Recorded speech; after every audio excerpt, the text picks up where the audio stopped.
Hello दोस्तों, नमस्कार। स्वागत है हमारे YouTube channel NR current GK classes में। दोस्तों, हम इस वीडियो में बात करने वाले हैं स्टाफ वेलफेयर इंस्पेक्टर है डब्ल्यूएलआई क्वेश्चन पेपर की। दोस्तों, नांदेड़ एससीसीआर डिवीजन पार्ट 2 रहेगा। दोस्तों, ऑल क्वेश्चन विद एक्सप्लेनेशन मैं आपको हल कराने वाला हूं।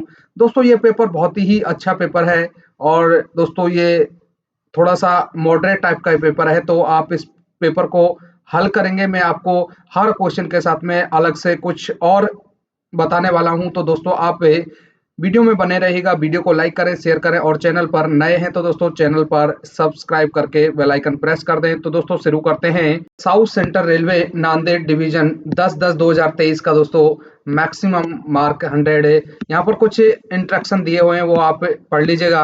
दोस्तों, मैंने फर्स्ट पार्ट कराया था। फर्स्ट पार्ट में दोस्तों मैंने 45 तक क्वेश्चन हल करा दिए थे और आगे के क्वेश्चन हम पार्ट सेकंड में हल कराने वाले हैं। तो दोस्तों ये पेपर पूरा है और आंसर की विद आंसर की आपको यहाँ पर ये पेपर मैं देने वाला हूँ। और दोस्तों, पेपर की यदि पीडीएफ आपको चाहिए तो पेपर की पीडीएफ मेरे टेलीग्राम चैनल पर पेपर की पीडीएफ विद आंसर की के साथ मिल जाएगी। टेलीग्राम जो लिंक है मैंने डिस्क्रिप्शन बॉक्स में दी हुई है, जहाँ पे आप टेलीग्राम लिंक पर क्लिक करके टेलीग्राम चैनल ज्वाइन करके आप वहाँ पर बहुत सारे पेपर डाले हुए हैं, तो वहाँ पर पेपर आप प्राप्त कर सकते हैं। दोस्तों, मैंने यहाँ पर 45 तक ये हल करा दिया था। अब हम 46 से इस पार्ट 2 में हल कराने वाले हैं। बहुत ही जबरदस्त तरीके से मैं आपको इस पेपर को हल कराने वाला हूँ। तो देखिए दोस्तों, सबसे फर्स्ट जो क्वेश्चन यहाँ पर 46 वाला है इस वीडियो का।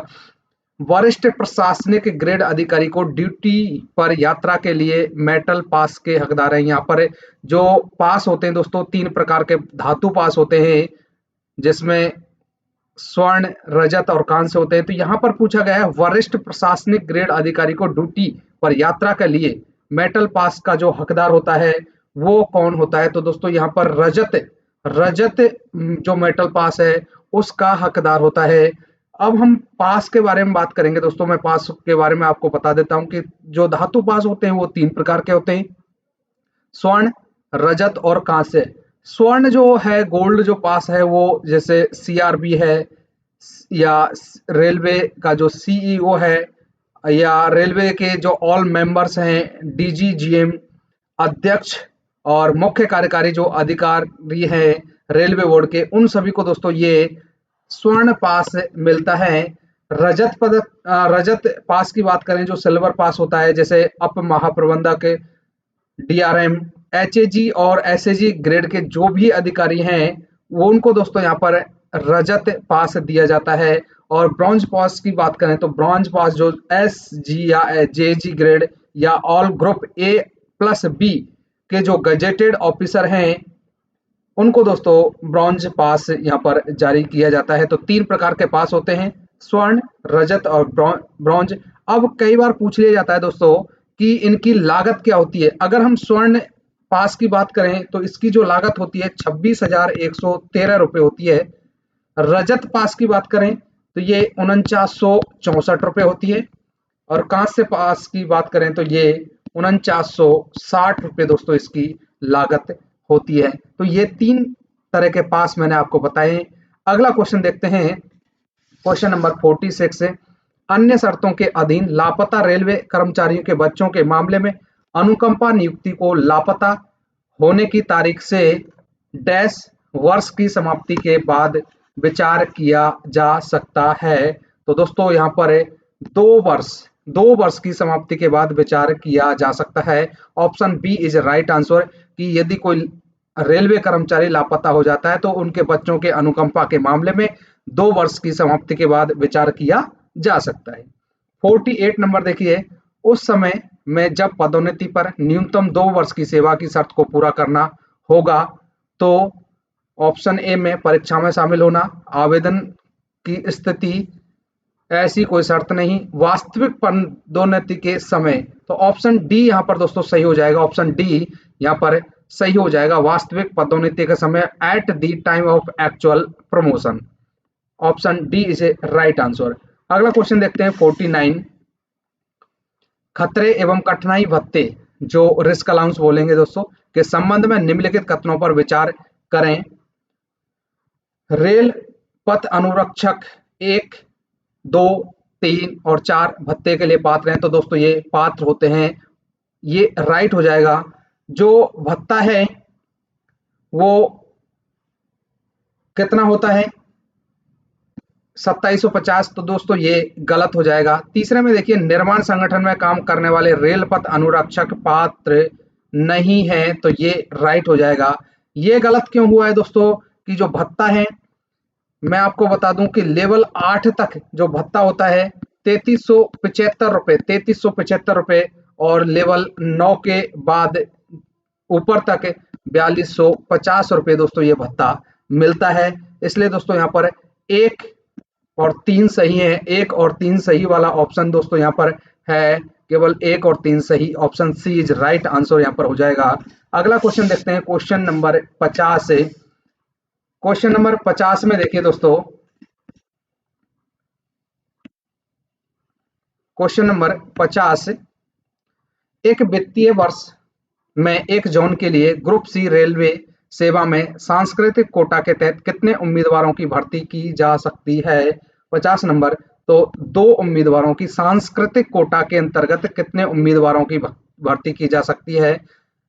एक जोन में पूछा है, तो दोस्तों 2 की यहाँ पर भर्ती की जा सकती है। इसके अलावा दोस्तों सांस्कृतिक कोटा के अलावा खेलकूद कोटा में भी भर्ती होती हैं। इसके अलावा स्काउट गाइड कोटा में भी भर्ती होती हैं। यहाँ पर जो सांस्कृतिक कोटा का पूछा है, तो राइट आंसर ऑप्शन ए हो जाएगा 2। अगला क्वेश्चन देखिए 51, विशेष अनुमति याचिका SLP डैश के समक्ष दायर की जाती है। क्वेश्चन नंबर 51 जो है वो हो जाएगा यहाँ पर सर्वोच्च न्यायालय, the Supreme Court, SLP special leave petition, special leave petition, option D दोस्तों यहाँ पर सही हो जाएगा। ऑप्शन डी यहाँ पर दोस्तों सही हो जाएगा, SLP की special leave petition, option D यहाँ पर सही हो जाएगा। अगला क्वेश्चन देखते हैं, क्वेश्चन नंबर 52, निम्नलिखित में से कौन सा चयन पद है। निम्नलिखित में से कौन सा चयन पद है। 52 नंबर जो क्वेश्चन नंबर है 52, उसमें पूछा गया है कि निम्न में से कौन सा चयन पद है। तो मुख्य विधि सहायक के, option B is right answer, मुख्य विधि सहायक इसका आंसर हो जाएगा, ऑप्शन बी। अगला क्वेश्चन देखते हैं, क्वेश्चन नंबर 53, प्रशासनिक हित में 1500 किमी से अधिक लेकिन 2000 किमी से कम दूरी वाले स्थानांतरण के लिए ज्वाइनिंग टाइम के लिए डैश दिनों की अनुमति है। दोस्तों पूछा गया है कि प्रशासनिक हित में किसी का ट्रांसफर किया जाता है, लेकिन यहाँ पर दूरी दी गई है कि 1500 से अधिक लेकिन 2000 किलोमीटर से कम दूरी पर स्थानांतरण किया जाता है। तो ज्वाइनिंग समय क्या होता है ये पूछा गया है। तो दोस्तों यहाँ पर ज्वाइनिंग जो समय होता है 12 दिन का होता है, 12 दिन का। अब मैं दोस्तों आपको कुछ यहाँ पर समझा देता हूं कि यदि ज्वाइनिंग का जो समय दिया है और दूरी की बात करें, तो अगर 1000 किलोमीटर तक की दूरी है तो 10 दिन का समय मिलता है, 10 दिन का समय मिलता है। और 1000 से लेके 1500, 1000 से लेके 1500 सॉरी 1000 से लेके 1500 नहीं होगा, यहाँ पर 2000 होगा। 1000 से लेके 2000 तक 12 दिन का दोस्तों ज्वाइनिंग समय मिलता है। और 2000 से लेकर अधिक तक 15 दिन का दोस्तों ज्वाइनिंग समय मिलता है।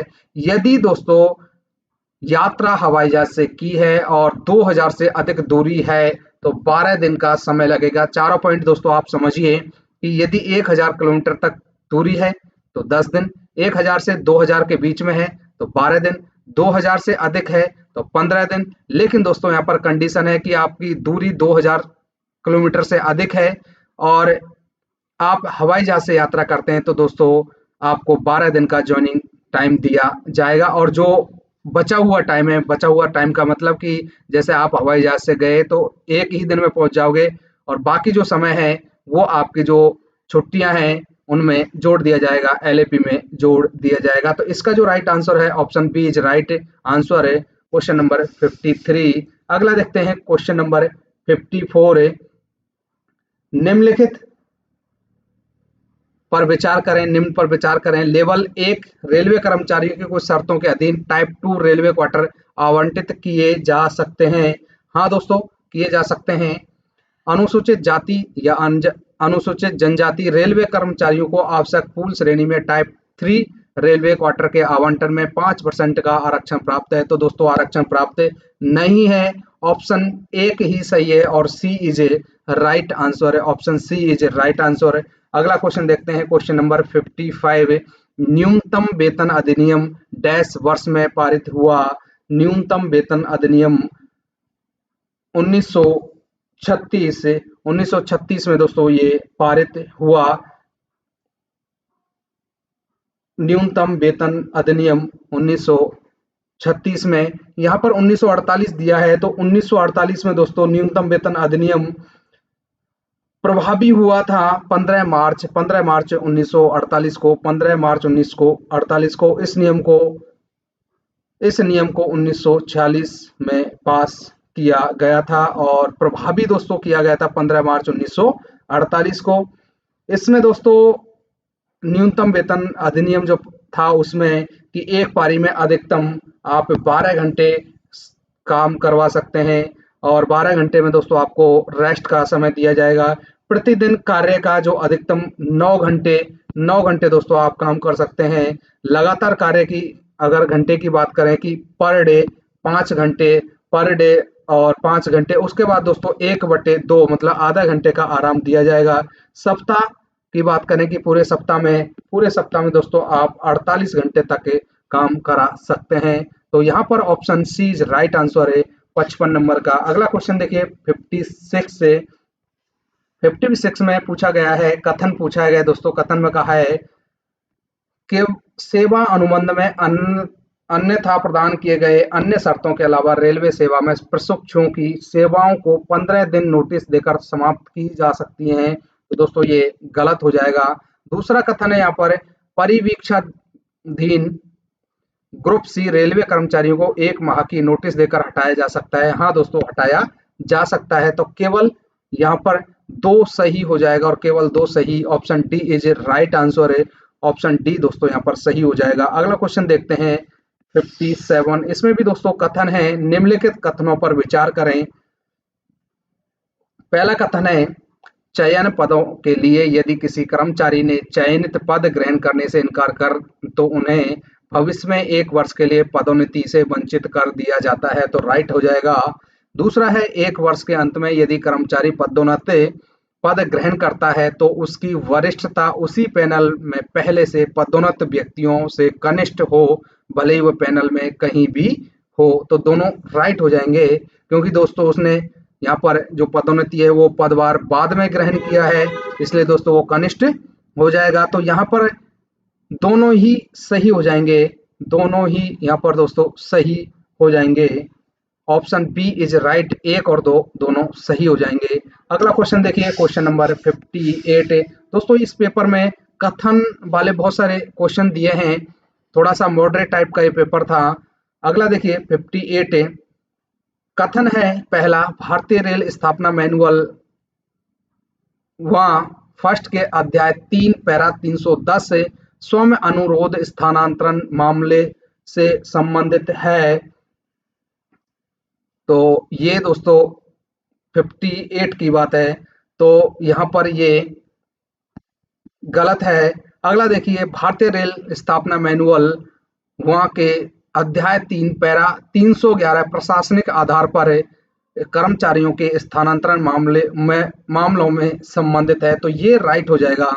अगला देखिए, भारतीय रेल स्थापना मैनुअल वहाँ फर्स्ट के अध्याय 3 पैरा 312 कर्मचारियों के बीच पारस्परिक मामलों के स्थानांतरण से संबंधित है। दोस्तों ये जो पैरा 310 है ये होता है कर्मचारियों के बीच पारस्परिक मामलों के स्थानांतरण से, और स्वयं के स्थानांतरण के मामले में 312 होता है, इसलिए फर्स्ट और थर्ड गलत हो जाएंगे, सेकंड वाला राइट हो जाएगा। ऑप्शन जो कथन 2 है वो राइट हो जाएगा। तो 2 वाला दोस्तों केवल 2 सही होगा और केवल 2 सही में देखिए दोस्तों सभी सही हैं, केवल 2 सही है। तो option C is a right answer है। C is a right answer. अगला क्वेश्चन देखते हैं 59।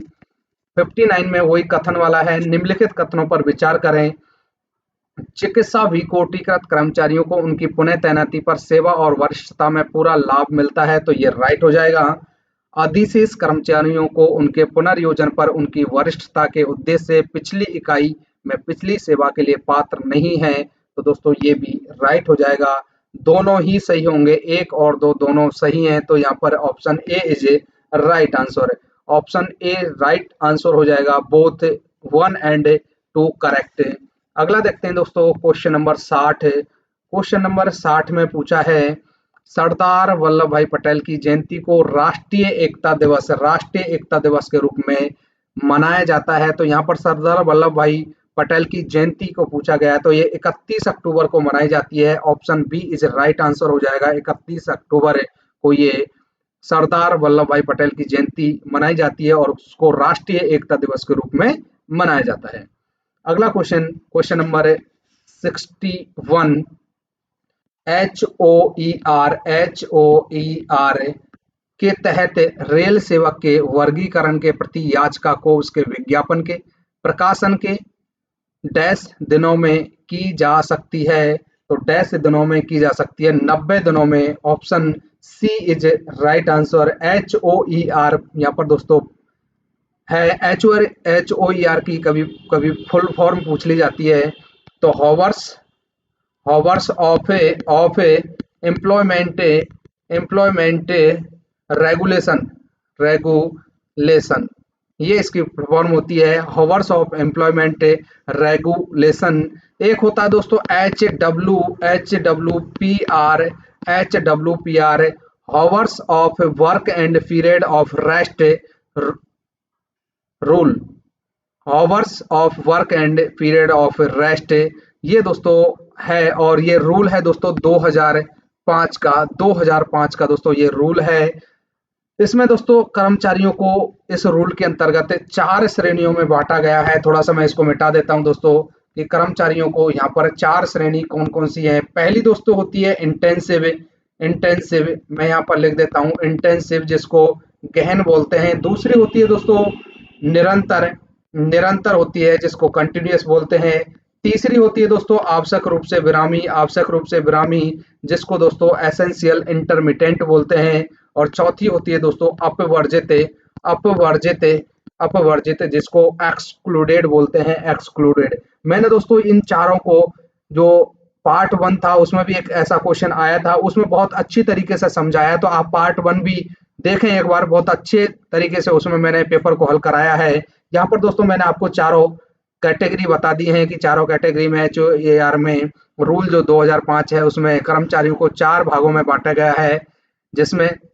इंटेंसिव, कंटिन्यूअस, एसेंशियल इंटरमिटेंट और एक्सक्लूडेड में इनको बांटा गया है। अगला क्वेश्चन देखिए, क्वेश्चन नंबर 62 कि 62 में पूछा गया है डैश घंटों की विश्राम पूरा होने से पहले इंटेंसिव के रूप में वर्गीकृत किसी भी रेल सेवक को नहीं बुलाया जा सकता, तो दोस्तों ये 12 घंटे, option D is right answer कि 12 घंटों की विश्राम पूरा होने से पहले इंटेंसिव में जो वर्गीकृत कर्मचारी हैं उनको ड्यूटी पर नहीं बुलाया जा सकता। जो गहन होते हैं इंटेंसिव होते हैं दोस्तों, यहाँ पर इंटेंसिव के बारे में बात हुई है, ऊपर भी हुई थी इंटेंसिव। तो इंटेंसिव में कौन से कर्मचारी होते हैं कि 8 घंटे की ड्यूटी होती है, लेकिन दोस्तों 1 घंटे से कम समय की उनकी निष्क्रियता अवधि होती है, और ये शारीरिक एवं मानसिक रूप से व्यस्त होते हैं। औसत जो प्रतिदिन घंटे की जो ड्यूटी होती है 6 घंटे, औसत एवरेज की बात हो रही है दोस्तों 6 घंटे, और प्रति सप्ताह 42 से 45 घंटे दोस्तों ये ड्यूटी करते हैं। विश्राम की अवधि की बात करें तो ये 30 से 30 घंटे की इनकी विश्राम की अवधि होती है। यहाँ पर दोस्तों मैं आपको बता दूं कि लॉन्ग ऑन अवधि क्या है, तो लॉन्ग ऑन अवधि दोस्तों 8 घंटे की शिफ्ट ड्यूटी के अलावा अधिकतम समय दोस्तों लॉन्ग ऑन कहलाएगा कि 8 घंटे की अधिक जो ड्यूटी है उससे यदि ज्यादा काम करते हैं, ज्यादा ड्यूटी करते हैं, तो उसको लॉन्ग ऑन अवधि कहलाते हैं। इसके अलावा दोस्तों शॉर्ट ऑफ भी होता है। शॉर्ट ऑफ में दोस्तों विश्राम भंग अवधि भी इसको बोलेंगे। 12 घंटे दोस्तों इसको रखा गया है कि विश्राम जो भंग अवधि है, शॉर्ट ऑफ है कि 2 शिफ्टों के बीच में जो विश्राम दिया जाता है और विश्राम पूरा होने से पहले ही ड्यूटी पर बुला लिया जाता है तो उसे शॉर्ट ऑफ कहा जाता है। तो ये 2 शब्द भी आप समझें कि लॉन्ग ऑन और शॉर्ट ऑफ। अगला क्वेश्चन देखते हैं, क्वेश्चन नंबर 63। सेक्शन नियंत्रक माह के भत्ते के रूप में अर्जन करता है। जो सेक्शन कंट्रोलर है, मंथली उसका अलाउंस से 5,000 रुपये है, 5,000 रुपये है दोस्तों। अभी 25% बढ़ गया है तो ये 25% इसका बढ़ा लेंगे। अगला क्वेश्चन देखिए, क्वेश्चन नंबर 64 है। कर्मचारी चार्टर के अनुसार कथन में दोस्तों कहा गया है 64 में, पहला कथन है कि कर्मचारी कर्मचारी चार्टर के अनुसार फर्स्ट कथन में आकस्मिक छुट्टी के अनुरोध को 7 कार्य दिवसों में निपटाया जाना चाहिए। तो आकस्मिक जो सीएल होती है दोस्तों उसके लिए कोई कार्य दिवस नहीं होते हैं, सेम डे में निपटाना होता है। तो ये गलत हो जाएगा दोस्तों, ये गलत हो जाएगा। वन डे कह सकते हैं या सेम डे कह सकते हैं, आकस्मिक जो छुट्टी होती है सीएल। दूसरा कथन है दोस्तों, भारत ब्रह्म भारत छुट्टी अनुरोध को 30 कार्य दिवसों में निपटाया जाना चाहिए। तो 30 कार्य दिवसों में निपटाना दोस्तों यहाँ पर दिया हुआ है कि राइट हो जाएगा। अगला देखिए, मात्र छुट्टी के अनुरोध को 7 कार्य दिवसों में निपटाया जाना चाहिए, तो ये भी राइट हो जाएगा। ऑप्शन 1 फर्स्ट है वो गलत होगा और 2 और 3 सही होंगे। 2 और 3 में दोस्तों option B is right answer. यहाँ पर दोस्तों मैंने 63 में जो बताया था 5,000 रुपये, तो 25% बढ़ गया है। 25% बढ़ के दोस्तों 6250 रुपये हो जाता है, ये 6250 रुपये अभी है। अगला क्वेश्चन 65 देखते हैं। 65 में देखिए दोस्तों, पति की नसबंदी के ऑपरेशन के कारण महिला रेल कर्मचारी को स्वीकार्य विशेष आकस्मिक छुट्टी की अवधि डैश है। यहाँ पर दोस्तों ऑप्शन में दिए हुए 6 दिन, 5 दिन, 3 दिन, 1 दिन, तो 1 दिन राइट आंसर है। Option D is right answer. यहाँ दोस्तों आप समझेंगे, मैं आपको थोड़ा सा सभी जो छुट्टी है वो बता देता हूँ कि किस प्रकार से नसबंदी में छुट्टी मिलती है।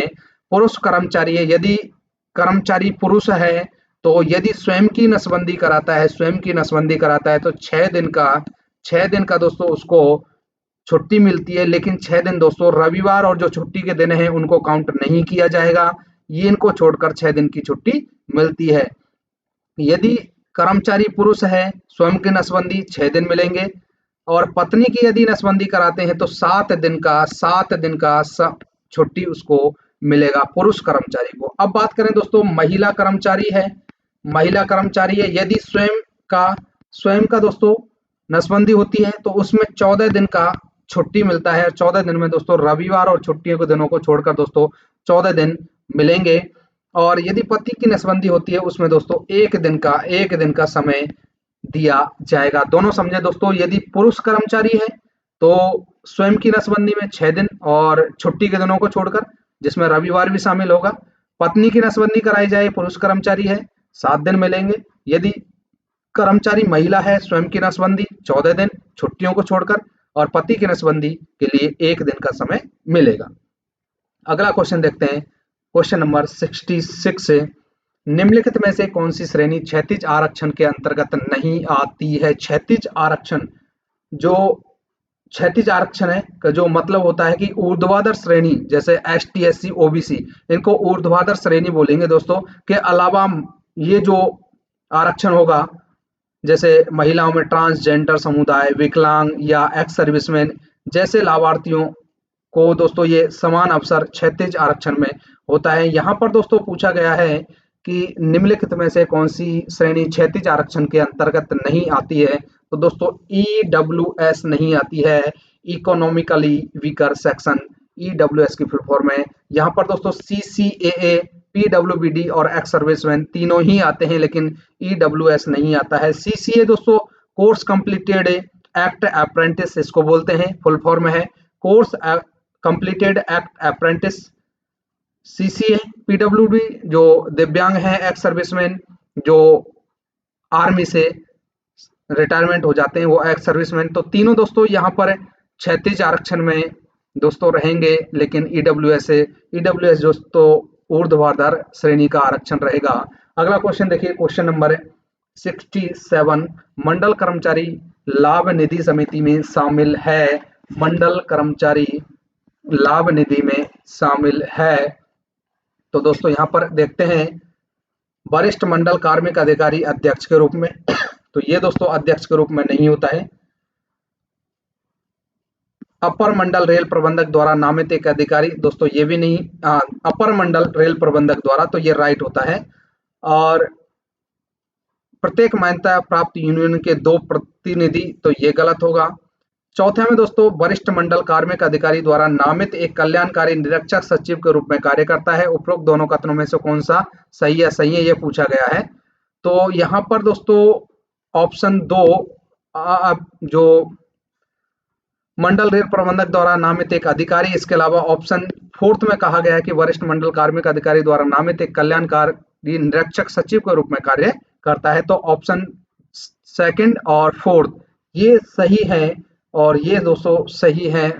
फर्स्ट और 4 का नहीं है दोस्तों। इसमें ऑप्शन ए में देखिए 1 और 3 गलत हैं, तो ये इसका राइट आंसर हो जाएगा। 1 और 3 राइट आंसर हो जाएगा कि ये गलत है। अगला क्वेश्चन देखते हैं दोस्तों। एसबीएफ के बारे में बात हुई थी कि स्टाफ बेनिफिट फंड, इसका जो रेलवे में इंट्रोड्यूस हुआ था, तो ये 1931 को रेलवे में आया था।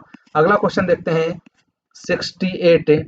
किसी भी महीने के लिए दे राज्य रेलवे भविष्य निधि एसआरपीएफ की सदस्यता की राशि उस महीने के लिए ग्राहक की परिलब्धियों की 1/12 होगी। तो option C is right answer हो जाएगा। 69 की बात करते हैं। कार्यस्थल पर महिलाओं को यौन उत्पीड़न अधिनियम 2013 के अनुसार गठित आंतरिक शिकायत समिति के अध्यक्ष अधिकारी और प्रत्येक सदस्य की अवधि है, तो 3 वर्ष की अवधि होती है दोस्तों। 3 वर्ष, option A is right answer है। 3 वर्ष की।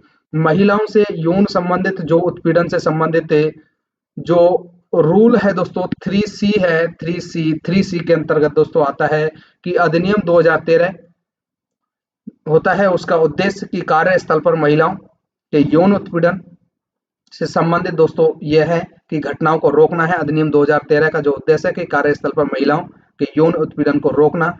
इसमें दोस्तों एक कमेटी गठित की जाती है। कमेटी में कम से कम दोस्तों 3 से 4 सदस्य होते हैं, जिसमें एक महिला अधिकारी होना आवश्यक है और 2 सदस्य जिनसे कानून का ज्ञान हो वो दोस्तों शामिल होंगे। इसके अलावा संगठन या संघों से एक सदस्य शामिल होगा जो यौन उत्पीड़न से संबंधित मामलों या का जानकार होना चाहिए। शिकायत प्राप्त होने की तिथि से दोस्तों 90 दिन के भीतर दोस्तों जांच पूरी हो जानी चाहिए। ये दोस्तों यहाँ पर है पूरा मैंने आपको बताया कि महिलाओं के यौन उत्पीड़न से संबंधित की रूल पूछ लिया जाता है कि 3C के अंतर्गत आता है। इसमें दोस्तों अधिनियम जो है 2013 का अधिनियम है, जिसका उद्देश्य होता है कि कार्यस्थल पर महिलाओं के यौन उत्पीड़न की घटनाओं को रोकना। कमेटी 90 दिनों के भीतर जांच पूरा करेगी। इसका जो आंसर हो जाएगा 3 वर्ष से 69 का। अगला क्वेश्चन देखिए, दिव्यांग बच्चों को शिशु भत्ता की प्रतिपूर्ति दर क्या है? तो दोस्तों यहाँ प्रतिपूर्ति दर पूछी गई है कि दिव्यांग बच्चों के लिए तो ये दोगुनी दर से दिया जाता है। पहले तो ये ध्यान रखें, ये दिव्यांग बच्चे हैं तो दोस्तों इनको दोगुनी दर से दिया जाता है। तो नॉर्मल बच्चों को दोस्तों ये 2250 मिलता था, अभी यहाँ पर दिव्यांगों के लिए 4500 रुपये 4500 रुपये। ऑप्शन सी इस पेपर के हिसाब से दोस्तों ऑप्शन सी राइट आंसर है। दोगुनी दर से दिया जाता है। पहले दोस्तों 2250 था, लेकिन अभी दोस्तों ये 2813 हो चुका है, जब 25% बढ़ा है। तो अभी दिव्यांग बच्चों के लिए 5626 आंसर होगा। 5626 इस पेपर के हिसाब से दोस्तों 4500, लेकिन 5626 रुपये अभी इसका होगा 5626 रुपये। शिक्षण भत्ते की बात हुई है तो शिक्षण भत्ता दोस्तों दो पहले बच्चों को मिलता है। और ये दोस्तों नर्सरी की बात करें कि KG1 KG2 बोल दो तो 2 साल नर्सरी मतलब फर्स्ट से पहले 2 साल, और उसके बाद दोस्तों 12th तक के लिए दोस्तों शिशु शिक्षण भत्ता मिलता है, मतलब 14 साल तक दोस्तों ये मिलता है। प्रथम 2 बच्चों को दोस्तों ये भत्ता दिया जाता है। अगला क्वेश्चन देखते हैं, क्वेश्चन नंबर 71।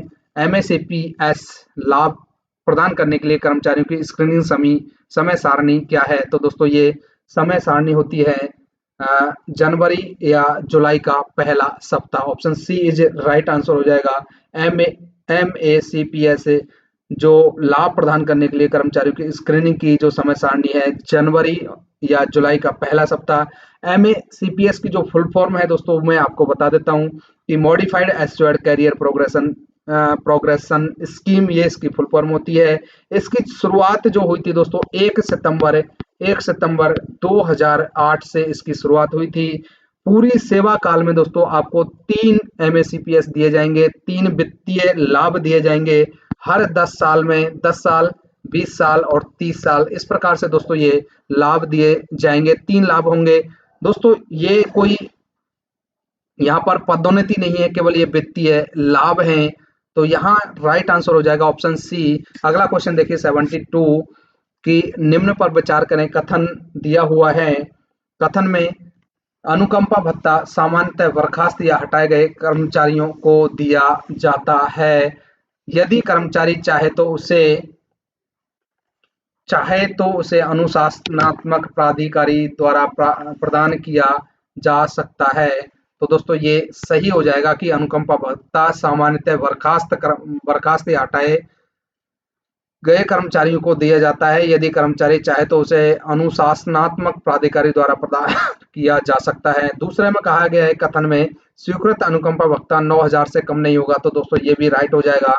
तो दोनों ही सही होंगे और दोनों ही सही किसमें है दोस्तों, ऑप्शन डी में। 1 और 2 दोनों ही सही हैं। अगला क्वेश्चन देखिए 73, निम्न पर विचार करें। अनुभव एक पोर्टल है, ANUBHAB एक पोर्टल है जो सेवानिवृत्त होने वाले कर्मचारी अपने कार्य के अनुभवों से संबंधित विचारों एवं सुझावों को सरकार के साथ साझा करने और महत्वपूर्ण सुझाव देने के लिए एक मंच प्रदान करता है। तो दोस्तों ये राइट हो जाएगा। दूसरे में LIMS अदालती मामलों और कानूनी मामलों से संबंधित एक पोर्टल है। तो दोस्तों ये भी सही हो जाएगा। तीसरा देखिए स्पैरो जो है सभी रेलवे कर्मचारियों के ऑफर्स APRS से संबंधित है। तो दोस्तों ये गलत हो जाएगा। ऑप्शन 1 और 2 दोनों सही हैं। 1 और 2 में बी इज राइट आंसर हो जाएगा। अगला क्वेश्चन देखिए, क्वेश्चन नंबर 74, एल आकार के रोस्टर में रोस्टर बिंदु 4 को सीधी भर्ती कोटा डैश समुदाय के लिए चिन्हित करता है। तो दोस्तों ये OBC के लिए करता है, अन्य पिछड़ा वर्ग। OBC इज राइट आंसर है। Option A is right answer हो जाएगा। अगला क्वेश्चन देखिए 75, अनिवार्य सेवा निवृत्ति या सेवा से निष्कासन या बर्खास्त की शास्ति डैश द्वारा लगाया जा सकता है। तो दोस्तों नियुक्ति प्राधिकारी, option B is right answer है। नियुक्ति प्राधिकारी द्वारा लगाया जा सकता है कि जब SF5 जारी कर दी जाती है, SF5 के बाद दोस्तों SF6 होती है कि उसमें अधिकारी को नियुक्त किया जाता है। SF7 में नियुक्त प्राधिकारी को नियुक्त किया जाता है। तो option B is right answer हो जाएगा, नियुक्त प्राधिकारी। अगला क्वेश्चन देखिए क्वेश्चन 76, पदोन्नति पर कर्मचारी के डैश के भीतर वेतन निर्धारण का विकल्प दे सकता है। तो दोस्तों 1 महीने का समय होता है, 30 दिन का समय होता है, 1 मंथ 30 डेज।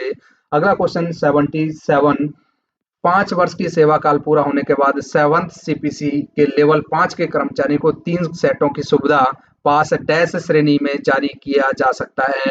तो 77 में दोस्तों यहाँ पर है कि द्वितीय श्रेणी A पास दोस्तों जारी किए जाते हैं, जिनको कहेंगे कि ग्रेड पे लेवल 5 या ग्रेड 1 वाले बोलेंगे यहाँ पर। तो लेवल 5 में दोस्तों सेकंड क्लास A का पास जारी किया जाता है। लेवल 5 जिस लेवल 5 बोलेंगे दोस्तों 2800 ग्रेड पे का जो कैंडिडेट होते हैं।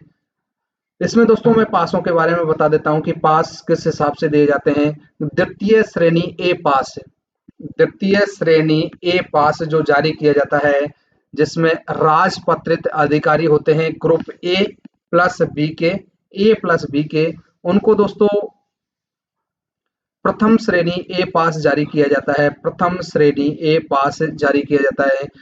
अराजपत्रित जो अधिकारी हैं लेवल 6 जो 4200 या उससे अधिक, तो उनको प्रथम श्रेणी का पास जारी किया जाता है। और लेवल 5 लेवल 5 के लिए दोस्तों पूछा गया है, तो लेवल 5 में दोस्तों द्वितीय श्रेणी ए पास जारी किया जाता है। लेवल 2 से लेकर लेवल 4 तक, जैसे 1900 ग्रेड पे से 2400 ग्रेड पे तक, वर्ष में एक द्वितीय श्रेणी ए पास, जिसको हम थर्ड एसी का बोलेंगे, और बाकी 2 सेट स्लीपर के होंगे। उसी प्रकार से दोस्तों लेवल 1 जो 1800 ग्रेड पे है, उसमें दोस्तों एक सेट द्वितीय श्रेणी ए पास जो थर्ड एसी का, और बाकी 2 सेट स्लीपर के होंगे। दोबारा से सुनिए दोस्तों, जो राजपत्रित ग्रुप ए प्लस बी के जो अधिकारी हैं, उनको प्रथम श्रेणी ए पास दिया जाता है। अराजपत्रित जो कर्मचारी हैं, लेवल 6 या उससे अधिक, तो उनको प्रथम श्रेणी का पास दिया जाता है। लेवल 5 को द्वितीय श्रेणी ए पास दिया जाता है। लेवल 2 से 4 के बीच में एक वर्ष में एक द्वितीय श्रेणी का ए पास और बाकी स्लीपर के 2 सेट। और इसके अलावा जो लेवल 1 है, उसको दोस्तों 1800 जो ग्रेड पे होती है, उसको वर्ष में एक द्वितीय श्रेणी ए पास और बाकी 2 सेट स्लीपर के दिए जाते हैं। अगला क्वेश्चन देखिए, क्वेश्चन नंबर 78 में दोस्तों पूछा गया है कि ई ऑफिस में मैनेजिंग फाइलों के लिए इनमें से कौन सा उपलब्ध नहीं है। तो दोस्तों डिलीट नहीं होता है, ये होता है और समाप्त करना, तो डिलीट ऑप्शन हो जाएगा। Option A is right answer है 78 का जो राइट आंसर होगा वो यहाँ पर ए हो जाएगा। अगला क्वेश्चन देखिए, क्वेश्चन नंबर 79 में पूछा गया है कि पीडब्ल्यूबीडी उम्मीदवार को पदोन्नति में आरक्षण उन संवर्गों में लागू होगा जिसमें सीधी भर्ती के कारक यदि कोई डैश से अधिक नहीं है, तो डैश से अधिक 75% से अधिक नहीं है, तो option D is right answer हो जाएगा 75%। अगला क्वेश्चन देखिए, क्वेश्चन नंबर 80, एचआरएमएस के बारे में निम्नलिखित में से कौन सा कथन सही नहीं है।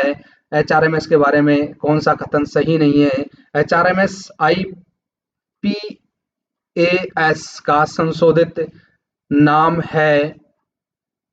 ये दोस्तों यहाँ पर गलत हो जाएगा, ये दोस्तों संशोधित नाम नहीं है, ये राइट हो जाएगा। एक कर्मचारी डेटाबेस प्रबंधन प्रणाली है, राइट है। इसका प्रबंधन कृषि द्वारा किया जाता है, राइट है। ये कार्यकाल के कामकाज को डिजिटल बनाने का एक प्रयास है, ये भी राइट हो जाएगा। तो ए इज राइट आंसर यहाँ पर।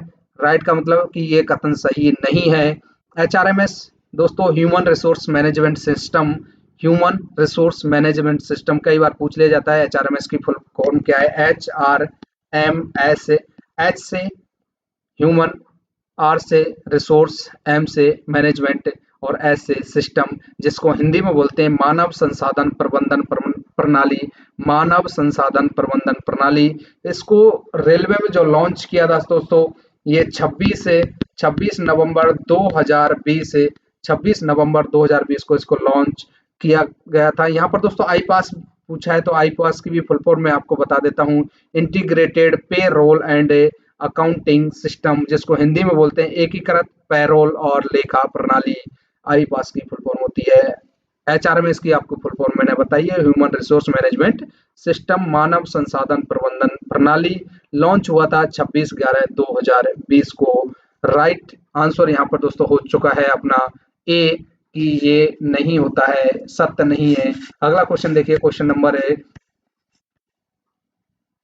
81, क्वेश्चन नंबर 81 में कि लोकोमोटर विकलांगता के अंतर्गत निम्नलिखित में से कौन सी विकलांगता आती है।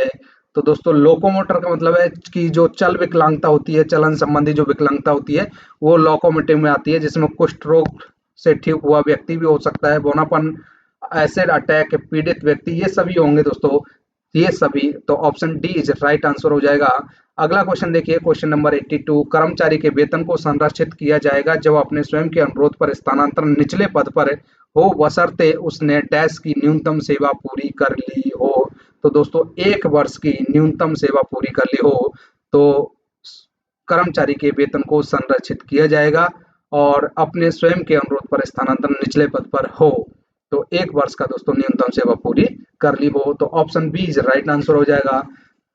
क्वेश्चन नंबर 83 में कथन पर विचार करना है। रेलवे कर्मचारी को शास्ति के रूप में अनिवार्य सेवानिवृत्ति होने के बाद अमान्य पेंशन दी जाती है।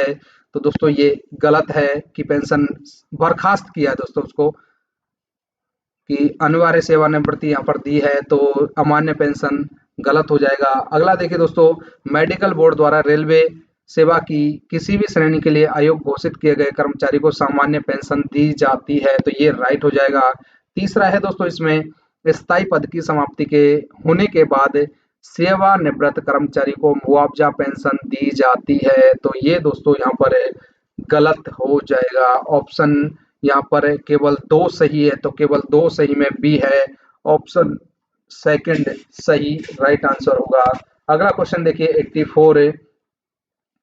84 में पूछा गया है कि इस वर्ष 1951 में परमानेंट नेगोशिएटिंग मशीनरी जो पीएनएम है, परमानेंट नेगोशिएटिंग मशीनरी की स्थापना किसके द्वारा की गई थी? तो दोस्तों ये जॉर्ज फर्नांडिस, जवाहरलाल नेहरू, लाल बहादुर शास्त्री, बीबी गिरी द्वारा। Option D is right answer हो जाएगा, बीबी गिरी द्वारा की गई थी। इसकी जो पूरा नाम था दोस्तों वराहगिरी वेंकट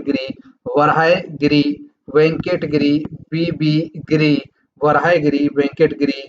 पीएनएम दोस्तों परमानेंट नेगोशिएटिंग मशीनरी, इसकी फुल फॉर्म होती है, जिसको हिंदी में बोलते हैं स्थायी वार्ता तंत्र। स्थायी वार्ता तंत्र दोस्तों यहाँ पर है।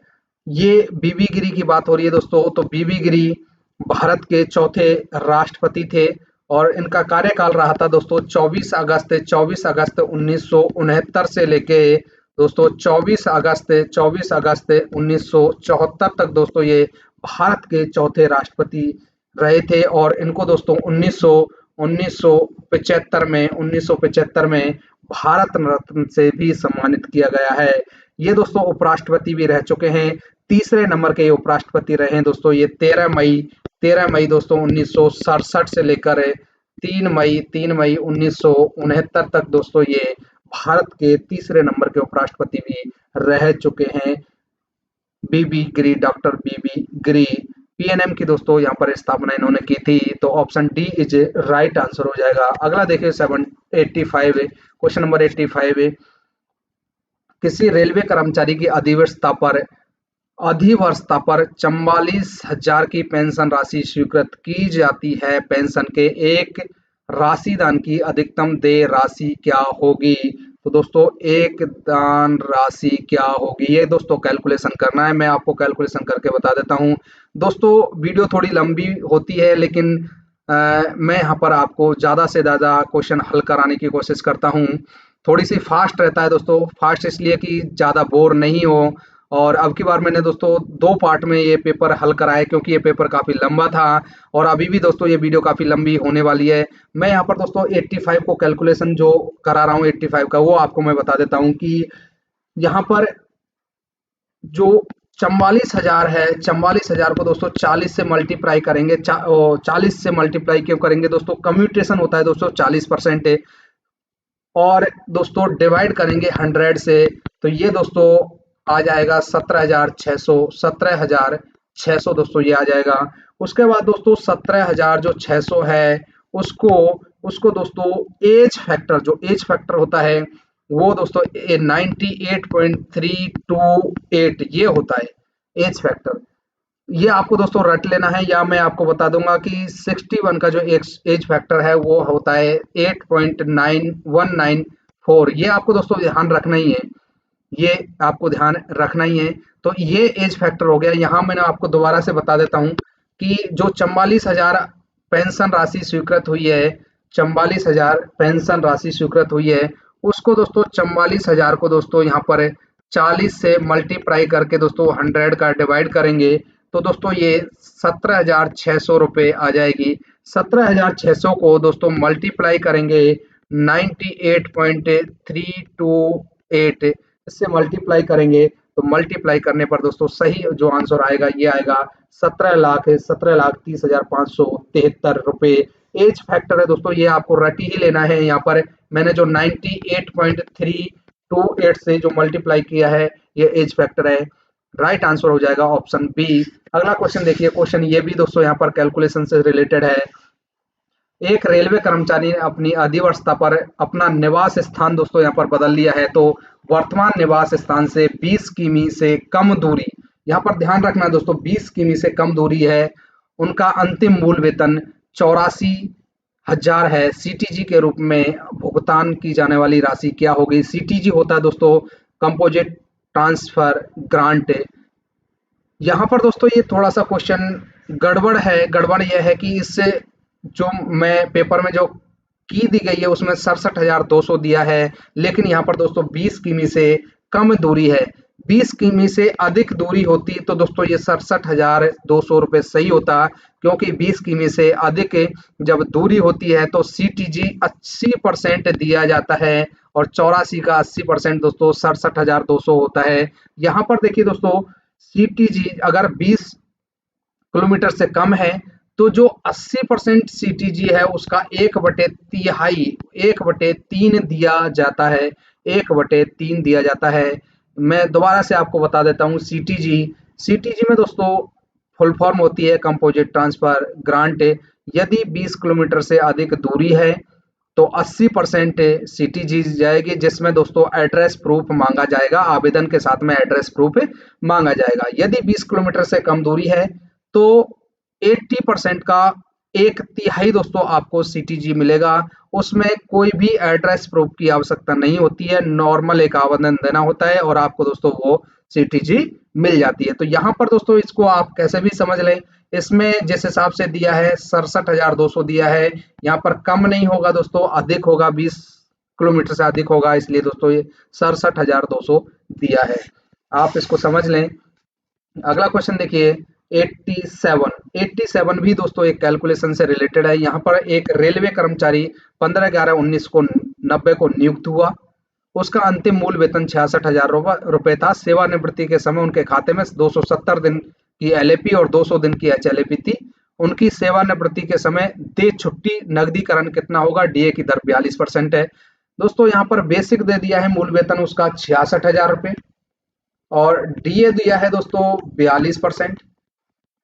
डीए जो दिया है उस 42%। यहाँ पर दोस्तों मैं आपको बता देता हूँ कि 66,000 का 42% यदि निकालते हैं तो ये 27,720 रुपये हो जाता है। 27,720 रुपये हो जाता है।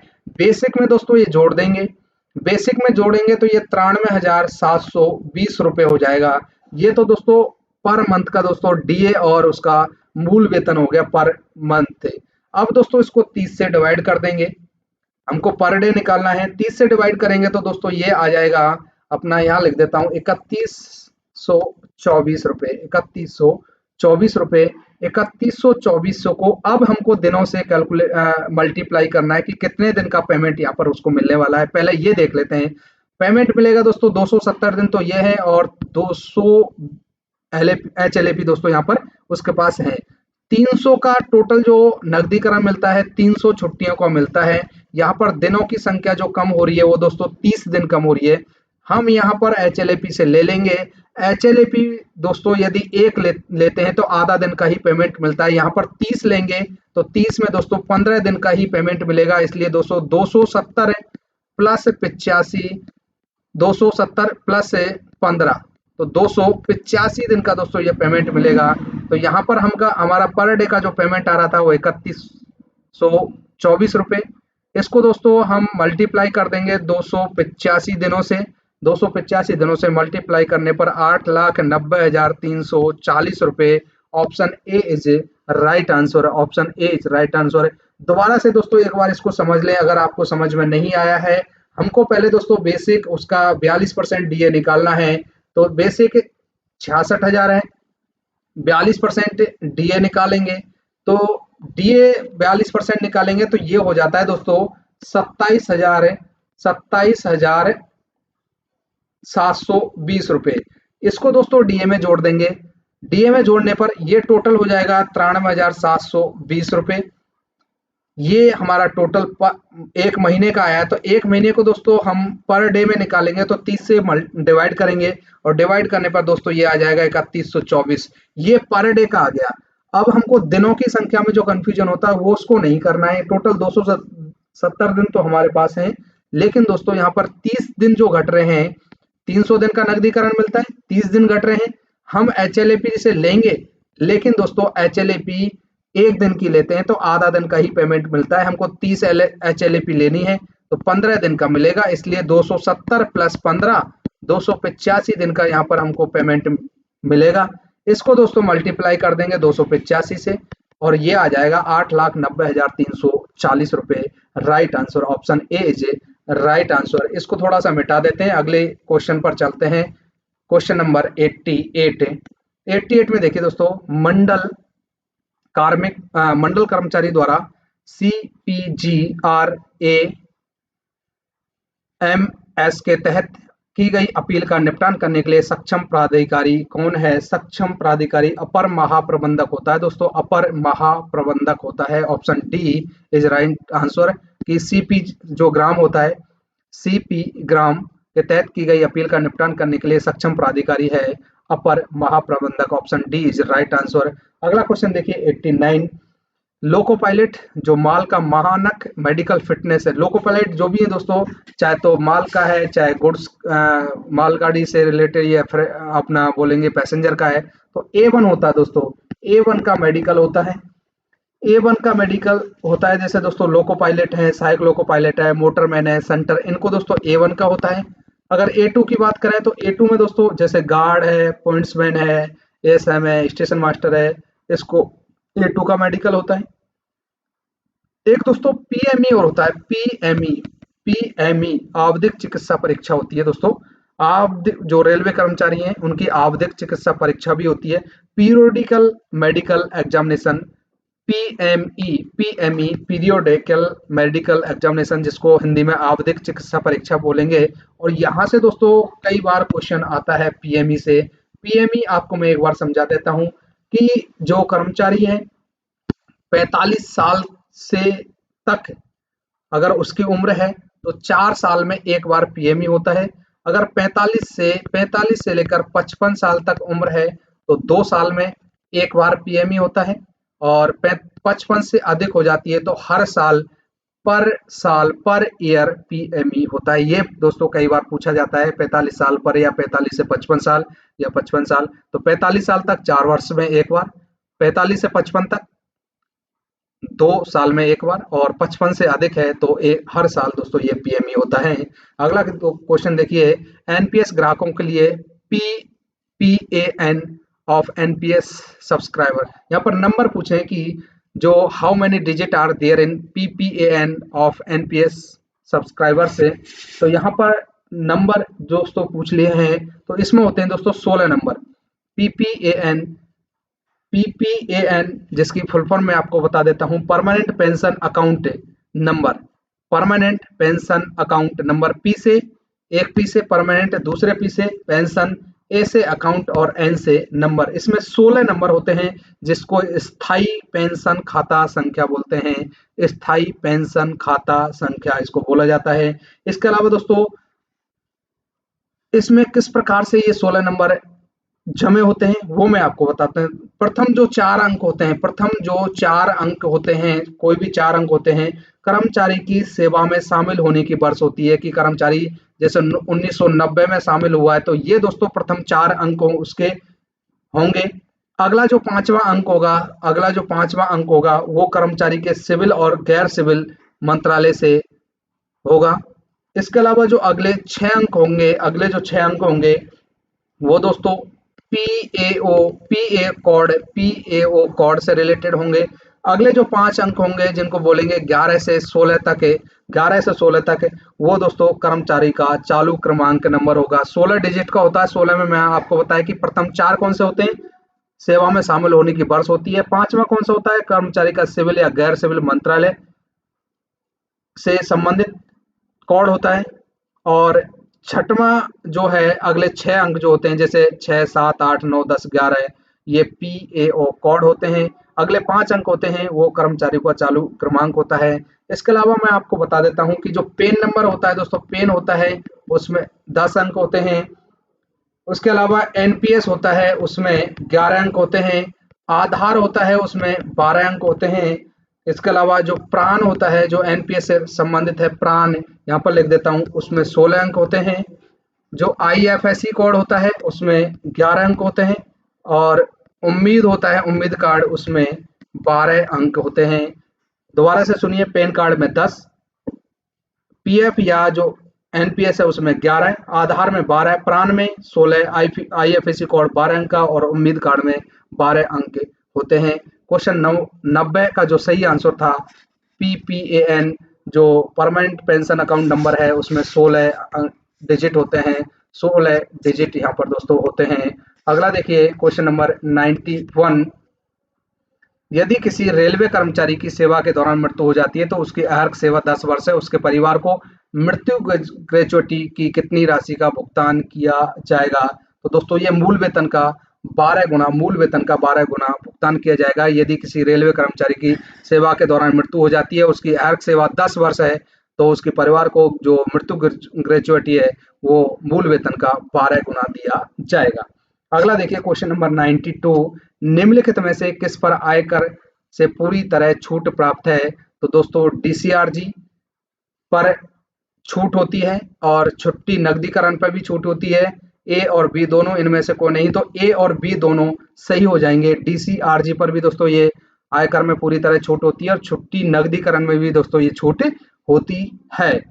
अगला क्वेश्चन देखिए क्वेश्चन नंबर 93, इसमें पूछा गया है कि छात्रावास सब्सिडी पाने के लिए कर्मचारी के निवास और वार्ड के छात्रावास के बीच की दूरी के संबंध में आवश्यक पूर्व शर्त क्या है? तो दोस्तों ये 50 किलोमीटर की दूरी रखी गई है कि हॉस्टल और कर्मचारी का जो निवास है वो 50 किलोमीटर की दूरी के अंतर्गत होना चाहिए, तो ही उसको दोस्तों छात्रावास सब्सिडी दी जाएगी। जो हॉस्टल सब्सिडी है, छात्रावास सब्सिडी है दोस्तों, अभी वर्तमान में 8438 रुपए मिल रही है। पहले दोस्तों ये 6750 रुपए मिल रही थी, डीए 50% से अधिक हो गया, उसके बाद दोस्तों ये 8438 रुपए मिल रही है।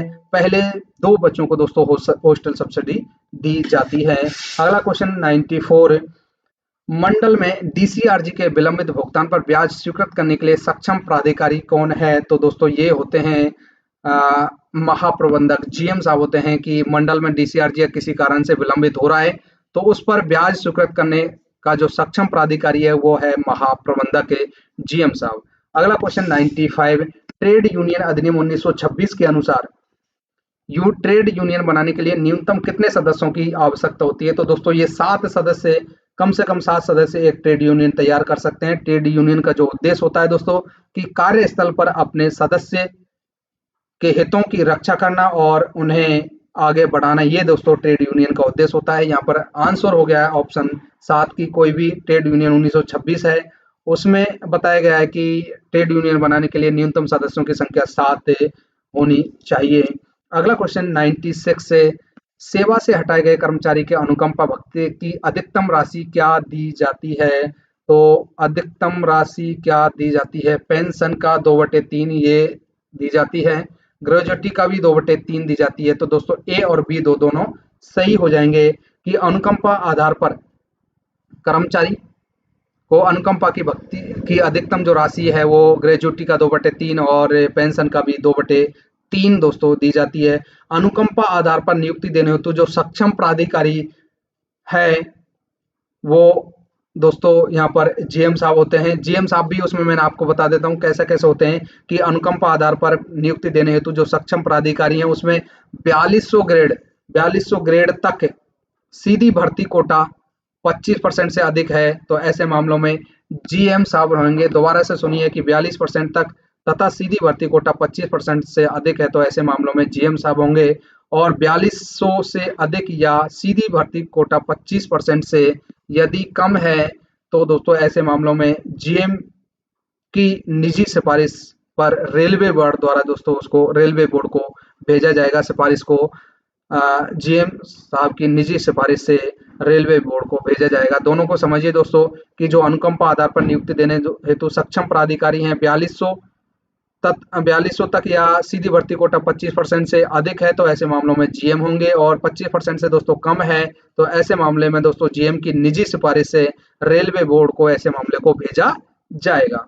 अगला देखिए 97 में पूछा गया कि ग्रुप सी और डी के कर्मचारियों को लिए जिन्होंने 20 वर्ष से अधिक सेवा की है प्रत्येक वर्ष मानार्थ सेवार्थ पास के कितने सेट दिए जाएंगे? तो दोस्तों ये सेट दिए जाएंगे 2 set. Option B is right answer हो जाएगा कि ग्रुप और सी और डी के जो कर्मचारी जिन्होंने 20 वर्ष की सेवा कर ली है तो उनको प्रत्येक वर्ष 2 सेट पास, मानार्थ पास दिए जाएंगे।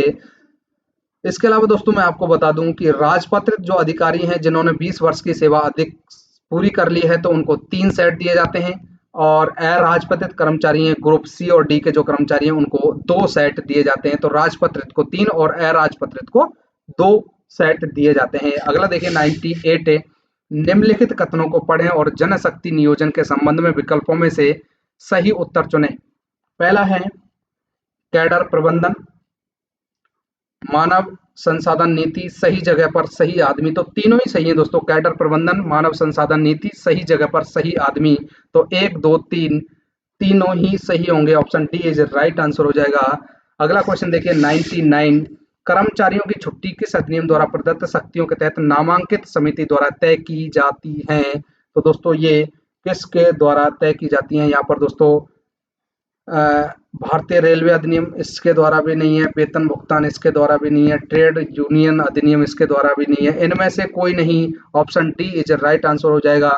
जो कर्मचारी की छुट्टी है जिसका जो नियमावली है दोस्तों, अवकाश नियमावली 1972 का जो नियम है 32 का 6 दोस्तों, इसके तहत दोस्तों ये नामांकित जो शक्ति प्रदत्त की जाती हैं तो उसके द्वारा ये की जाती हैं दोस्तों। अवकाश नियमावली 1972, यहाँ पर दोस्तों option D is right answer हो जाएगा कि इनमें से कोई भी नहीं है।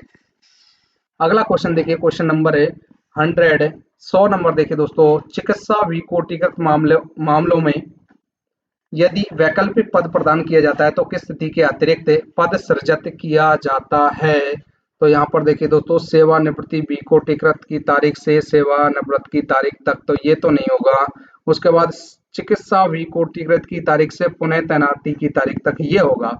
Option B is right answer हो जाएगा कि चिकित्सा विकोटीकृत का जो मामला है उसमें चिकित्सा विकोटीकृत की तारीख से पुनः तैनाती की तारीख तक ये दोस्तों सृजित किया जाता है। अगला क्वेश्चन देखते हैं, क्वेश्चन नंबर 101, 101 दोस्तों, ये राजभाषा से संबंधित हैं। 10 क्वेश्चन होते हैं, ऑप्शनल होते हैं। 110 क्वेश्चन दोस्तों पेपर में आते हैं जिसमें से 100 क्वेश्चन करने होते हैं। आप दोस्तों इनको कर भी सकते हैं, नहीं भी कर सकते हैं। पहला क्वेश्चन दोस्तों देखिए दोस्तों, यहाँ पर राजभाषा का है। 101 नंबर, भारतीय संविधान के किस अनुच्छेद के अनुसार संघ की राजभाषा का उल्लेख है। Which article of the Constitution of the India mention about the official language of the Union। यहाँ पर सही आंसर हो जाएगा 343, अनुच्छेद 343। और भाग पूछ लिया जाता है तो भाग दोस्तों 17, भाग 17 दोस्तों राजभाषा विभाग जो है वो दोस्तों गृह मंत्रालय के अधीन आता है, गृह मंत्रालय के अधीन आता है। 3-4 क्वेश्चन मैं आपको करा रहा हूँ कि पहला पूछा गया है कि भारत के संविधान के किस अनुच्छेद के अनुसार संघ की राजभाषा का उल्लेख है, तो अनुच्छेद 343। भाग पूछ ले जाए तो 17 है। किस राजभाषा किस विभाग के अंतर्गत आती है, तो यह गृह मंत्रालय के अधीन आती है। 343 1 ये किससे संबंधित है कि संघ की राजभाषा हिंदी और लिपि देवनागरी होगी। 343-2 संविधान के प्रारंभ से 15 वर्ष की अवधि तक संघ कि उन सभी शासकीय प्रयोजनों के लिए हिंदी के साथ अंग्रेजी भाषा का प्रयोग किया जाता रहेगा, मतलब हिंदी और अंग्रेजी दोनों भाषाओं का प्रयोग किया जाता रहेगा। 343 का 3 अंग्रेजी भाषा का भी प्रयोग जारी रहेगा, हिंदी के अलावा अंग्रेजी भाषा का भी प्रयोग जारी रहेगा। अनुच्छेद 343 के 3, तो 3 अनुच्छेद ये हैं। यहाँ पर जो पूछा गया था सी इज राइट आंसर है 343 के। इसके अलावा मैं दोस्तों और 2 अनुच्छेद आपको बता देता हूँ। अनुच्छेद 120 है, अनुच्छेद 120 कई बार पूछा गया है, तो ये होता है दोस्तों संसद में प्रयोग की जाने वाली भाषा, संसद में प्रयोग की जाने वाली भाषा। और अनुच्छेद 210 है, ये दोस्तों विधानमंडल में प्रयोग की जाने वाली भाषा। दोस्तों ये कई सारे क्वेश्चन मैं यहाँ पर आपको कराए हैं, तो दोबारा से एक बार सुन लीजिए। यहाँ पर पूछा गया कि किस अनुच्छेद में राजभाषा का उल्लेख है, 343 से। भाग 17 राजभाषा किस विभाग के अंतर्गत आती है, गृह मंत्रालय के अंतर्गत आती है। अनुच्छेद 120 इसमें संसद में प्रयोग की जाने वाली भाषा से संबंधित है। और अनुच्छेद 210 ये विधान मंडल में प्रयोग की जाने वाली भाषा से संबंधित है। अनुच्छेद 301 में अनुच्छेद 343 के 1 में दोस्तों संघ की राजभाषा हिंदी होगी, लिपि देवनागरी होगी। 343 के 2 में कहा गया है कि प्रारंभ के जो 15 वर्ष हैं की अवधिता के संघ के उन सभी शासकीय प्रयोजनों के लिए हिंदी के साथ अंग्रेजी भाषा का भी प्रयोग किया जाता रहेगा। और 343 के 3 में कहा गया है कि अंग्रेजी भाषा के का भी प्रयोग होगा, मतलब हिंदी के अलावा अंग्रेजी भाषा का भी प्रयोग होगा। अब देखिए दोस्तों अगला क्वेश्चन 102, राजभाषा अधिनियम की किस धारा के अंतर्गत कुछ दस्तावेज अनिवार्य रूप से हिंदी और अंग्रेजी दोनों भाषाओं में तैयार किए जाते हैं? तो दोस्तों यहाँ पर 102 का दोस्तों यहाँ पर राइट आंसर हो जाएगा 102 का सी, सेक्शन 3 का 3 दोस्तों मैंने यहाँ पर आपको बताया था 343 का 3, 343 का 3 मैंने आपको बताया था कि 343 के 3 में कि हिंदी के अलावा अंग्रेजी भाषा का भी प्रयोग किया जाएगा। सेक्शन 3 इज राइट आंसर हो जाएगा। एक बात दोस्तों यहाँ पर और सुनिए कि राजभाषा आयोग का गठन भी कई बार पूछ लिया जाता है कि राजभाषा आयोग का गठन कब हुआ था। तो ये दोस्तों 7 जून 1955 को राजभाषा आयोग का गठन हुआ था। 102 का जो राइट आंसर है सेक्शन 3 का 3। अगला क्वेश्चन देखिए 103, पूछा गया है कि राजभाषा विभाग किस मंत्रालय के अंतर्गत आता है? अभी बताया दोस्तों गृह मंत्रालय के अंतर्गत आता है कि डिपार्टमेंट और official language work under which ministry, तो दोस्तों मिनिस्ट्री ऑफ होम अफेयर्स ये दोस्तों इसके अंतर्गत आता है। अगला देखिए क्वेश्चन नंबर 104, राजभाषा नियम 12 के अनुसार राजभाषा अधिनियम एवं नियमों के संबंध में जारी निर्देशों का समुचित अनुपालन सुनिश्चित करने की जिम्मेदारी किसे सौंपी गई है? तो दोस्तों ये कार्यालय के प्रशासनिक प्रमुख, option B is right answer हो जाएगा। बी इज राइट आंसर हो जाएगा कि कार्यालय के प्रशासनिक प्रमुख को जो राजभाषा अधिनियम है, जो टोटल राजभाषा अधिनियम है 12, उनके नियमों के संबंध में जो जारी निर्देश हैं वो दोस्तों कार्यालय के प्रशासनिक प्रमुख को ये जिम्मेदारी सौंपी गई है। दोस्तों राजभाषा अधिनियम टोटल जो राजभाषा के जो नियम है टोटल 12 नियम है। राजभाषा नियम 1976 है, राजभाषा नियम 1976 है। उसके बाद दोस्तों ये संशोधित हुआ था 1987 में, 87 में दोस्तों ये संशोधित हुआ। उसके बाद 2007 में दोस्तों संशोधित हुआ। उसके बाद लेटेस्ट में दोस्तों ये 2011 में संशोधित हुआ है। नियम 12 दोस्तों यहाँ है, टोटल नियम 12 हैं, जिसमें 12 नियम में कहा गया है कि अनुपालन का उत्तरदायित्व केंद्र सरकार के प्रत्येक कार्यालय के प्रशासनिक प्रधान का उत्तरदायित्व होगा। राजभाषा नियम 12 पूछा था, तो यहाँ पर राजभाषा नियम जो 12 है उसमें कहा गया है कि अनुपालन का उत्तरदायित्व केंद्रीय सरकार के प्रत्येक कार्यालय के प्रशासनिक जो प्रधान है उसका उत्तरदायित्व होगा। तो राइट आंसर है 104 का बी इज राइट आंसर। अगला क्वेश्चन देखिए, क्वेश्चन नंबर है 105, प्रत्येक वर्ष डैश को विश्व हिंदी दिवस के रूप में मनाया जाता है? तो दोस्तों ये 10 जनवरी को मनाया जाता है। विश्व हिंदी दिवस के बारे में पूछा गया है कि दोस्तों विश्व हिंदी दिवस पूछा गया है। अगर केवल हिंदी दिवस पूछा जाता तो दोस्तों ये 14 सितंबर को हिंदी दिवस मनाते हैं। विश्व हिंदी दिवस पूछा गया है तो 10 जनवरी को मनाते हैं। 14 सितंबर को दोस्तों हिंदी दिवस मनाते हैं कि 14 सितंबर को हिंदी को राजभाषा के रूप में स्वीकार किया गया था, इसलिए हिंदी दिवस 14 सितंबर को मनाते हैं। दोनों को अलग अलग है दोस्तों, विश्व हिंदी दिवस और हिंदी दिवस। अगला क्वेश्चन देखिए, क्वेश्चन नंबर 106, राजभाषा का वार्षिक कार्यक्रम डैश मंत्रालय द्वारा जारी किया जाता है?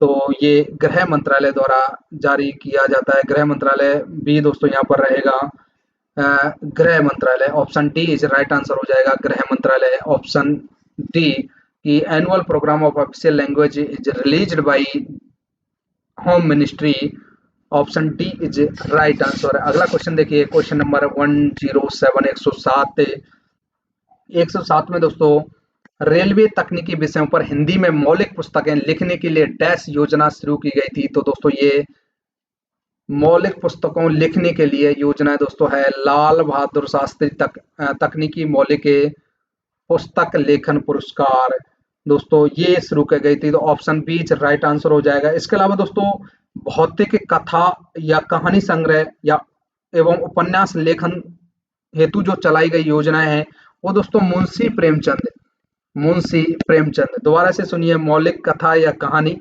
संग्रह या उपन्यास लेखन हेतु जो चलाई गई योजना है वो है दोस्तों मुंशी प्रेमचंद पुरस्कार योजना। मुंशी प्रेमचंद पुरस्कार योजना है। और इसके अलावा मौलिक काव्य गजल संग्रह हेतु चलाई गई योजना है, उसका नाम है मैथिली शरण गुप्त पुरस्कार योजना। 3 क्वेश्चन यहाँ पर आपके दोस्तों कंप्लीट हुए हैं। यहाँ पर पूछा गया कि मौलिक पुस्तकों को लिखने के लिए लाल बहादुर शास्त्री। इसके अलावा दोस्तों उपन्यास या कहानी या कथा लेखन हेतु जो चलाई गई योजना थी वो मुंशी प्रेमचंद। इसके अलावा जो मौलिक काव्य गजल संग्रह हेतु चलाई गई योजना वो मैथिली शरण गुप्त पुरस्कार योजना। 107 का जो सही आंसर है बी है। अगला क्वेश्चन देखिए, क्वेश्चन नंबर 108 कि रेलवे बोर्ड व्यक्तिगत नगद पुरस्कार योजना के तहत दी जाने वाली पुरस्कार की राशि है डैश। तो दोस्तों ये है 3000 रुपए। 3000 रुपए है रेलवे बोर्ड द्वारा व्यक्तिगत नगद पुरस्कार योजना की जो राशि है 3000 रुपए है। इसके अलावा दोस्तों निजी प्रयत्नों, ये है रेलवे बोर्ड के व्यक्तिगत नगद पुरस्कार। मैं और आपको पुरस्कार बता देता हूँ। निजी प्रयत्नों से हिंदी हिंदी प्रबोध परीक्षा के लिए दोस्तों इनामी राशि है 1600 रुपए। निजी प्रयत्नों से हिंदी प्राग्ञ, ये तो प्रबोध है, हिंदी प्राग्ञ, इसके लिए दोस्तों ये 2400 रुपए प्राग्ञ के लिए। और दोस्तों हिंदी आशुलिपि परीक्षा है, हिंदी आशुलिपि परीक्षा, इसके लिए दोस्तों 3000 रुपए। 3000 रुपए दोस्तों ये पुरस्कार राशि रखी गई है। इसका जो राइट आंसर है ऑप्शन बी है 3000। प्राग्ञ के लिए दोस्तों 2400 रुपए, प्रबोध के लिए हिंदी प्रबोध के लिए 1600 रुपए और हिंदी आशुलिपि परीक्षा के लिए 3000 रुपए का पुरस्कार है।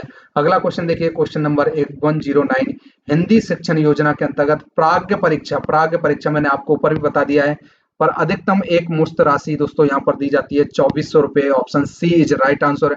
अभी बताई थी हिंदी प्राग्ञ 2400 रुपए। अगला क्वेश्चन देखिए, जो आज इस पेपर का लास्ट क्वेश्चन रहेगा 110 नंबर है। कमलापति त्रिपाठी राजभाषा स्वर्ण पदक जोनल रेलवे या कारखाना इकाइयों में राजभाषा कार्यान्वयन में उत्कृष्ट योगदान के लिए किस स्तर के प्राधिकारी या अधिकारी को दिया जाता है? तो दोस्तों ये दिया जाता है HAG जो होते हैं उच्च प्रशासनिक ग्रेड के अधिकारी, इनको दिया जाता है। Option D is right answer हो जाएगा। HAG+ के अधिकारी, option D is right answer हो जाएगा। इसमें दोस्तों पदक दिया जाता है और पुरस्कार राशि दोस्तों 10,000 रुपए पुरस्कार राशि दिया जाता है।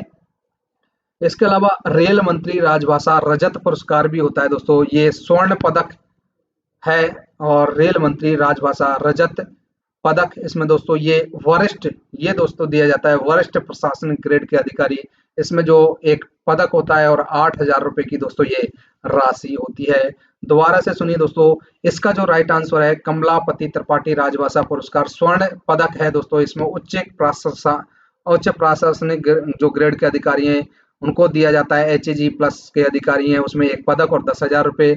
इसके अलावा दोस्तों जो रेल मंत्री राजभाषा रजत पुरस्कार है वो पदक है, वो दोस्तों वरिष्ठ प्रशासनिक ग्रेड के अधिकारी जो बी में लिखा हुआ है उनको दिया जाता है, जिसमें एक पदक और 8,000 रुपए की राशि प्रदान की जाती है। तो दोस्तों इस प्रकार से ये पूरा पेपर मैंने आपको हल कराया है, बहुत ही अच्छी तरीके से आपको हल कराया है। पेपर की PDF के लिए आपको मैंने बता दिया है। पेपर की PDF मेरे टेलीग्राम चैनल के लिंक पर मिल जाएगी, लिंक मैंने डिस्क्रिप्शन बॉक्स में दी हुई है। पार्ट 1 मैंने पहले करा दिया था, ये पार्ट 2 था। पार्ट 2 में दोस्तों 46 से लेकर 110 तक क्वेश्चन मैंने इस पेपर में हल कराए हैं। तो दोस्तों यदि वीडियो आपको बहुत ज़्यादा अच्छी लगी है तो वीडियो को लाइक कर दें, शेयर कर दें और चैनल पर यदि नए हैं तो चैनल को सब्सक्राइब करके बेल आइकन प्रेस कर दें। तो सभी के लिए धन्यवाद।